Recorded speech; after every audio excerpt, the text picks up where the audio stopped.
আহি আছিলোঁ এঠাইত, আহি থাকোঁতে ৰাস্তাৰ কিনাৰত সুন্দৰ সুন্দৰ ফুলৰ থোপা, সুন্দৰ সুন্দৰ দৃশ্য। কিয়নো নহ'ব, ইয়াত এখন মেলা চলি আছে।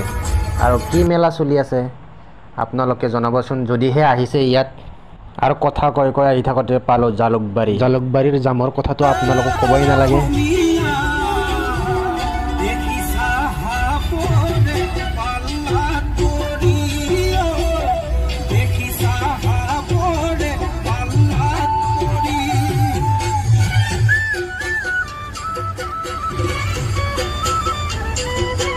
এনজয় কৰি আহি থাকোঁতে এটা দুখৰ বাৰ্তা আহি পৰিছে।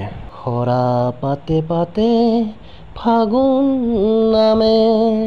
আৰু যেতিয়াই ফাগুন নামিব তেতিয়াই আপোনালৈ বহুত মনত পৰিব। হয়, ঠিকেই শুনিছে আপোনালোকে।